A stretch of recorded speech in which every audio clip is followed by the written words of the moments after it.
Continuamos con la serie de predicaciones basadas desde un púlpito, y al día de hoy, con un tinte de escatología, compartiremos un tema que le hemos colocado, con la ayuda de Dios, tiempos difíciles. Tiempos difíciles. Eduardo Clary, profesor de estudios sobre Latinoamérica en cuanto al tema de misiones, hizo un estudio. Él proviene de Providence College, Rhode Island, en los Estados Unidos. Este misionero hizo un estudio científico acerca de la predicación de la palabra en todos los países, desde la Patagonia hasta Alaska, sobre qué está pasando con la iglesia cristiana y con el mensaje que ésta ha recibido. Él se encontró con algunas cifras que estaban muy maquilladas, pero que después de hacer el estudio, él quedó de una forma impactada. Y él dio estas cifras. Las que él encontró antes de que hiciera el estudio fueron las siguientes. Se dice que en Guatemala el 50% de la población es cristiana. Pero es un número inflado, dice Eduardo Clary. Haciendo un estudio y con pruebas científicas, se ha comprobado que en Guatemala solamente el 25% de los habitantes son cristianos. También abordó el tema de Chile, y se decía que en Chile el 28% de la población era cristiana. Obviamente, al hacer el estudio, él se encontró que en realidad solamente es el 18%. Igualmente en Brasil, él encontró una cifra del 21.6% de la población que se considera cristiana o es cristiana. Pero realmente, haciendo el estudio, se encontró con la cifra de que solamente el 15% de las personas evangélicas son cristianas. Llegó a México, y en México se encontró la cifra de que se aproximaba de que el 20% de los pobladores o de la gente en México son cristianos. Sin embargo, él hizo el estudio y se encontró con la realidad que en México menos del 8% son cristianos. Esa es la realidad que tenemos en México. También encontró esta cifra en México y dice que el 43%, esto es alarmante y me preocupó mucho como pastor, el 43% de los que nacieron en una familia cristiana, el 43% abandonan las filas del cristianismo cuando llegan a los 18 años. Es alarmante. El 43% de los hijos de cristianos que han nacido en un hogar cristiano, cuando llegan a la edad de 18 años y comienzan a formar una familia, abandonan las filas de la iglesia. Y dice Eduardo Clary que de ese 43%, el 68% de esos jóvenes fueron bautizados hasta la década de los 90 y dejaron el cristianismo después de que ellos habían profesado ser cristianos. Dice también Eduardo Clary que el 57% de los nacidos en un hogar cristiano, los desertores, salieron de la iglesia afirmando que habían recibido una sanidad física en alguna iglesia o en algún evento cristiano. Es decir, la gente que abandonó y se alejó de las cosas de Dios, de una iglesia, ellos tuvieron la experiencia de recibir de alguna forma un milagro o una sanidad de parte de Dios. Esto es alarmante, porque Dios quiere estremecernos con estas cifras y darnos la preocupación y la ocupación de lo que está pasando con cada uno de nosotros y de nuestros hijos. Cuando yo leía estas cifras y la última del 50% que recibieron un milagro, nos habla y nos enseña, hermanos, que mucha de la gente que asiste a la iglesia, y particularmente nuestros hijos, no se han convertido.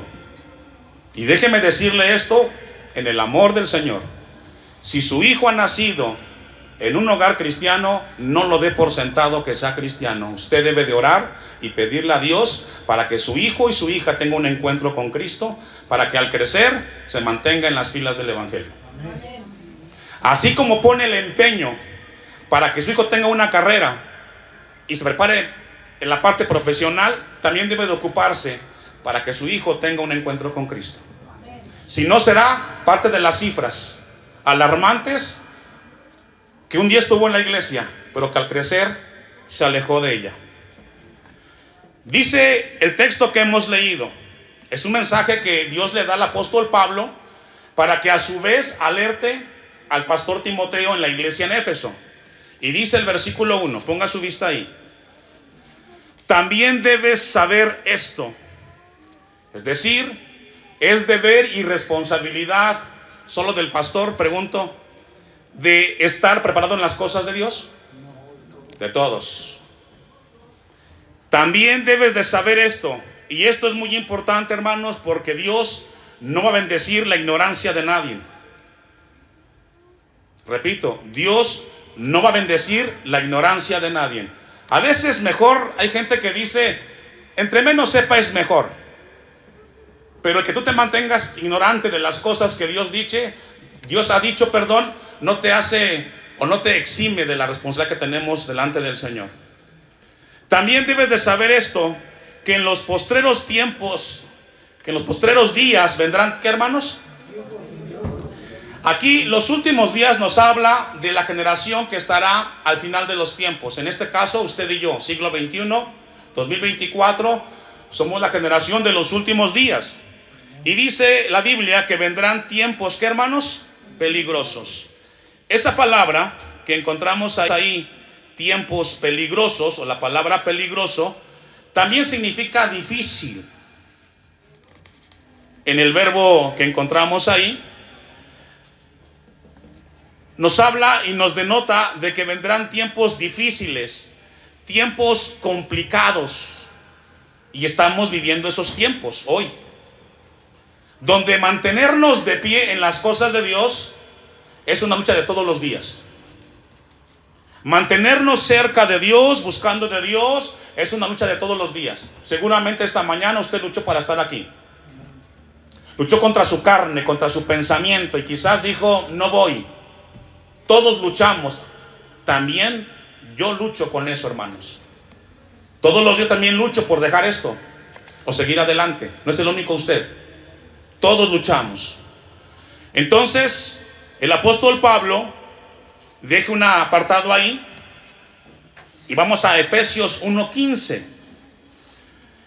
Dios le dice a Timoteo a través del apóstol Pablo que debe de tener el conocimiento de lo que va a suceder en los tiempos finales. Y esta fue la oración que Pablo hizo por la iglesia, por los hermanos, incluyendo a Timoteo, cuando escribió la carta a los Efesios. Versículo 15, usted me va alcanzando. Y fíjese la oración, el sentido, la dirección que hace Pablo cuando está orando. Por esta causa también yo, habiendo oído de vuestra fe en el Señor Jesús y de vuestro amor para con todos los santos, no ceso de dar gracias por vosotros, Efesios, cristianos, haciendo memoria de vosotros, ¿cada cuándo? ¿Y en dónde? En mis oraciones. Y fíjese el sentido de la oración de Pablo: para que el Dios de nuestro Señor Jesucristo, el Padre de gloria, os dé espíritu ¿de qué? ¿Y de qué más? ¿En qué? En el conocimiento de Él. Y esta es la oración que también yo hago por ustedes. Señor, ábrele los sentidos espirituales a tu iglesia, porque no están viendo. Están bien cómodos. No ven la realidad de lo que está pasando espiritualmente. Están muy ocupados en las cosas terrenales. Y constantemente esto yo lo menciono con los pastores de las iglesias. Oro para que Dios le abra a ustedes eso que está viviendo la iglesia, y lo que está pasando. Yo me hacía una pregunta el jueves que estábamos en el culto en Shaddai y pensaba en ustedes, los que vienen de Santa Clara. Hace un tiempo atrás me decían, es que a veces está muy lejos, pastor, ir a San Bartolo. Nos queda lejos y de repente pues no podemos ir. Ahora tenemos cultos allá y tampoco no van. ¿Y ahora cuál es el pretexto? ¿Por qué no van? Tienen el templo y una comunidad a 5 minutos. ¿Qué les falta? Pregunto. Y contéstele a Dios, Yo le pido a Dios, Señor, abre el entendimiento de tus hijos. Antes se quejaban de que estaba muy lejos, que llovía, que estaba frío. ¿Ahora cuál? Y se lo dejo. Allá con Dios usted. Pablo oraba y le decía a Dios, Señor, dales espíritu de revelación y de entendimiento en tu conocimiento.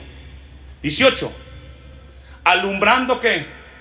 Los ojos de vuestro entendimiento. Es decir, cuando entendemos la verdad, ese canto que cantamos de gloria en gloria te veo, cuando más te conozco quiero saber más de ti. ¿Cierto? Ese canto nos habla de ver la vida desde la perspectiva de Dios, que veamos como Dios ve las cosas. Y entonces Dios quiere que sea abierto nuestro entendimiento. Cuando nosotros entendemos lo que Dios está viendo, entonces comenzamos a darnos cuenta de la realidad espiritual que está pasando. Yo no sé si a usted como padre no le preocupa que su hijo al crecer se aparte de esto. Sería muy triste que sus hijos, que los tiene aquí hasta el día de hoy, gracias a Dios, de repente acaban en el mundo.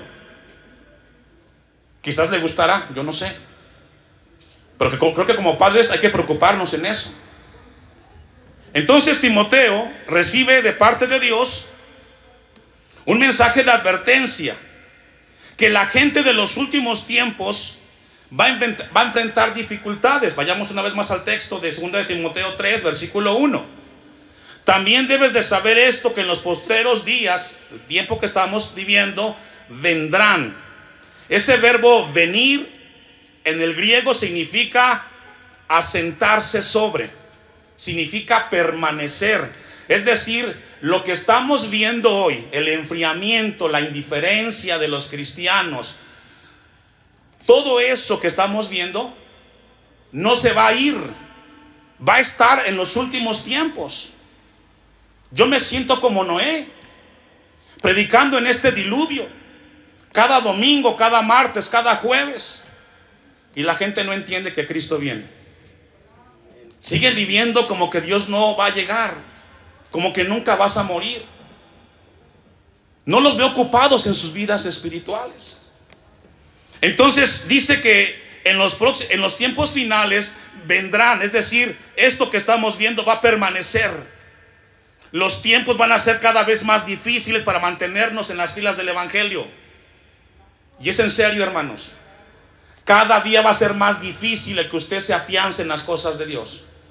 Y vamos a ver por qué más adelante con la ayuda de Dios. Van a haber muchas dificultades. No va a cambiar, el futuro no está mejor, va a empeorar. Versículo 2. Y dice entonces que vendrán tiempos difíciles porque comenzaremos a ver ciertas características en muchos de ustedes. Porque la lista que vamos a comenzar a ver no es de gente afuera en el templo, es de aquí, adentro de nosotros. Porque habrán hombres y también mujeres amadores de sí mismos. ¿Qué significa? Habrá más egoísmo en ustedes. Pensarán más en ustedes que en Dios. Pensarán más en ustedes, en lo que tienen, en lo que hacen, en su tiempo, que en Dios. Yo lo veo. Les importa más lo que ustedes tienen, lo que ustedes quieren, que lo que Dios quiere de nosotros. Es peligroso. Repito y reitero, no es de gente allá afuera, no, aquí, en las iglesias. Ávaros. Les gustará más el dinero. Pastor, es que si voy al culto, pues ya perdí la tarifa, perdí el día. Hermano, también yo trabajo como usted 8 horas. ¿Y sabe qué? No he dejado esto, aquí estoy. Gloria a Dios. Así como usted tengo que ajustar actividades. Sacrifico a mi esposa a veces y a mi hija por cumplir. Y no lo hago por usted, lo hago por Dios primero. Digo, ¿solo el pastor puede? ¿O solo el pastor debe? Creo que el silencio amerita un amén. Vanagloriosos, soberbios, blasfemos, desobedientes a los padres, ingratos, impíos. Pregunto, ¿en dónde? Aquí en la iglesia. Ahora, todo esto, hermanos, ¿por qué se va a dar? Si usted sigue leyendo el texto 3 y el 4, sigue la lista. Pero ¿por qué este incremento de actitudes de las personas en la iglesia? La respuesta está en el versículo 5. ¿Por qué todo eso lo vamos a ver en la gente en la iglesia? Y la respuesta está en el versículo 5. ¿Por qué? Porque tendrán apariencia de piedad, pero negarán la eficacia de ella. Tremendo, profundo.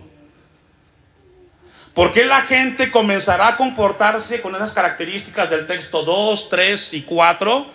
Porque tanto líderes, ministros de alabanza y congregantes tendrán apariencia.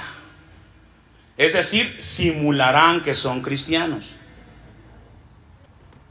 Eso es terrible. Tendrán apariencia de piedad.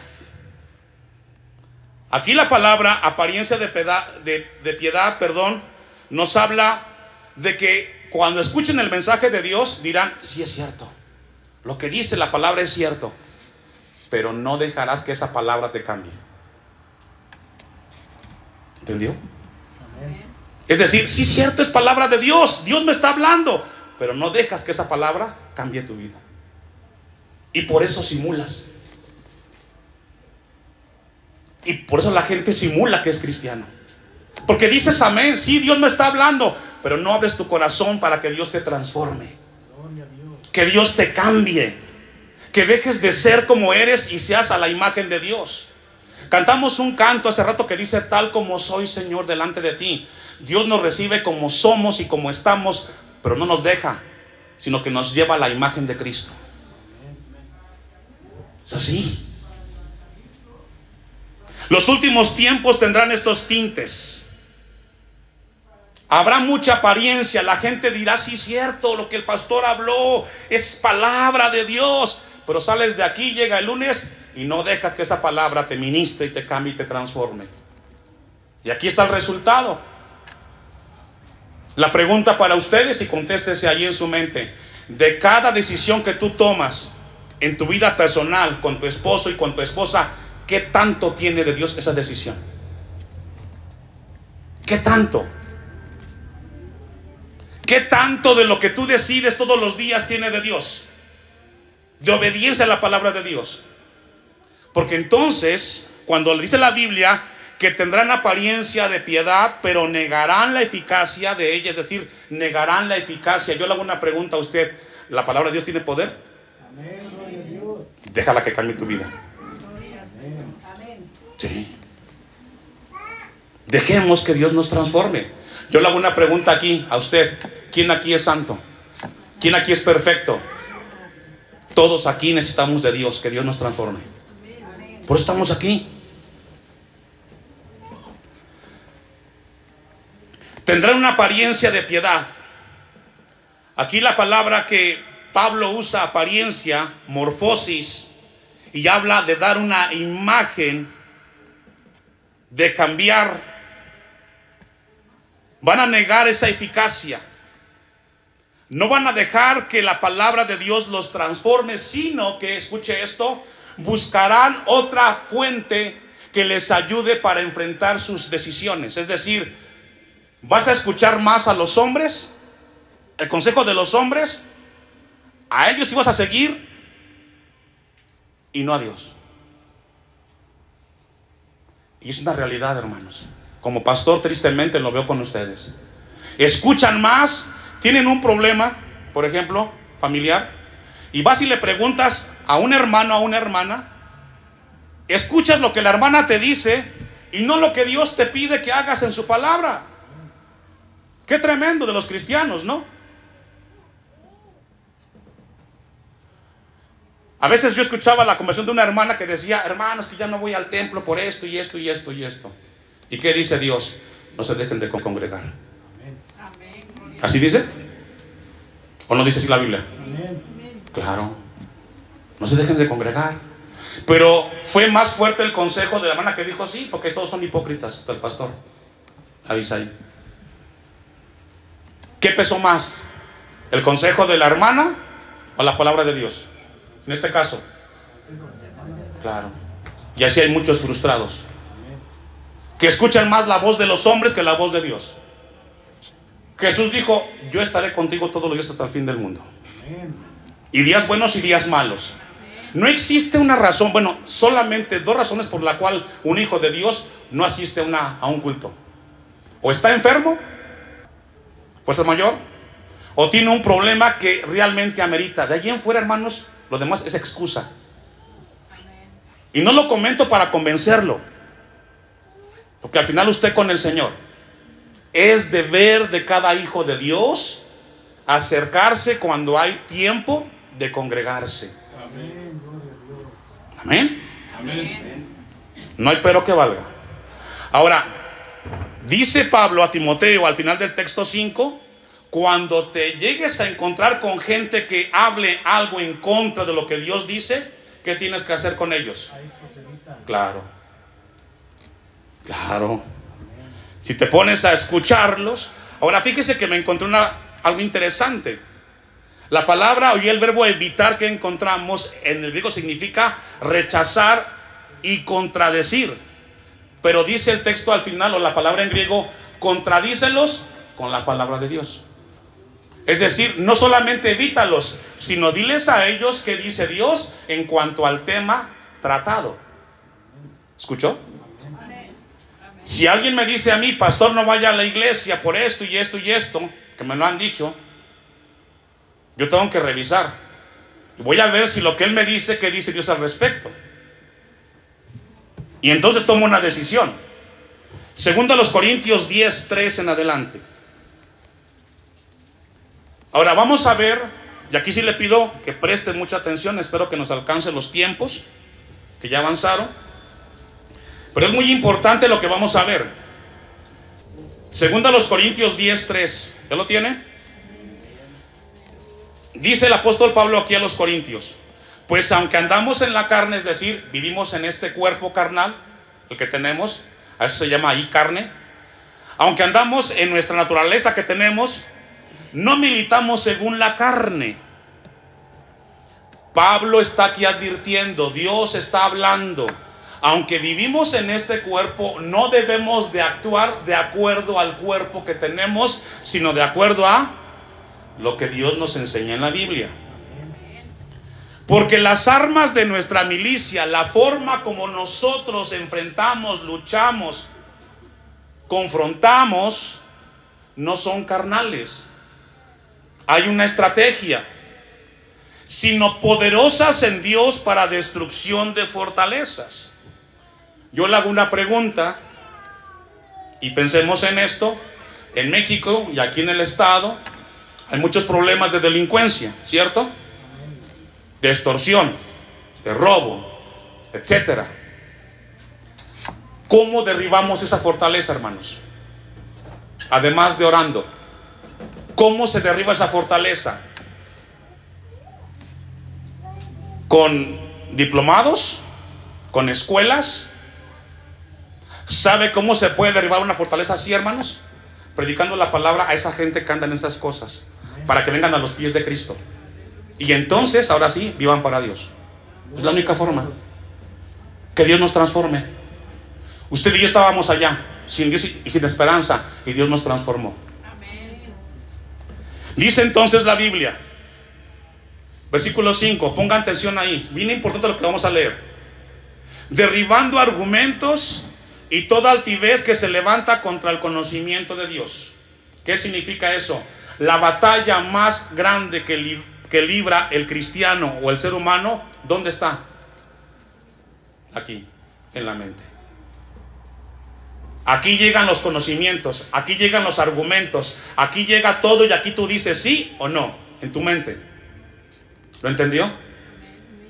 Es en la mente cuando tú escuchas a alguien un comentario que te llega y te dijeron, es que fíjate que pasó esto y esto, y tú tienes la palabra de Dios. Hay un choque, los argumentos de Dios y los argumentos del hombre. Y el Hijo de Dios, ¿por quién tiene que optar? Dígalo fuerte, dígalo con convicción. Claro, hermano, no tenga miedo, así es. Le dice a usted, y otra vez el ejemplo, sus hijas, al templo hoy no. Fue un comentario, ¿dónde llegó? A la mente. ¿Qué dice Dios? No dejes de congregarte. Ya está la lucha, ¿en dónde? La mente. La mayor batalla que libramos los seres humanos, los cristianos, es en cuestión de argumentos. La psicología, por ejemplo, tiene sus argumentos. Somos una sociedad humanista en México, pero ¿qué dice Dios en relación a la educación de nuestros hijos? ¿Qué hacemos? ¿Lo que dice la educación o lo que dice Dios? Y si usted quiere hacer lo que dice la educación, vea el resultado que tiene el humanismo en los últimos 40 años. Tiene gente profesionalmente más preparados, pero más mañosos, porque saben mentir más. O cambia la educación a los hombres. No, solamente Cristo nos cambia, hermanos. Amén. Lo veo muy pensativo, quiero pensar que Dios le está hablando. Derribando argumentos y toda altivez que se levanta contra el conocimiento de Dios. Una ocasión me decía una joven, ¿por qué siempre tiene que meter la Biblia, pastor? ¿Por qué siempre en cada tema de conversación tiene que hablar de la Biblia? Bueno, ¿de quién voy a hablar? ¿De Benedetti? ¿Vargas Llosa? ¿De quién? ¿De Voltaire? ¿De Aristóteles? ¿De quién voy a hablar? Pues de Dios, hermano. O tomas a Dios o tomas a los hombres. Y ahí está el argumento. Yo espero que esta te sirva para que salgas de aquí desafiado y no seas parte de una estadística, sino de un cambio que glorifique a Dios. Lo dejaremos ahí. Y si desea Dios usted continuar con esto, véngase el domingo. Haga planes, la segunda parte, porque hay segunda y tercera.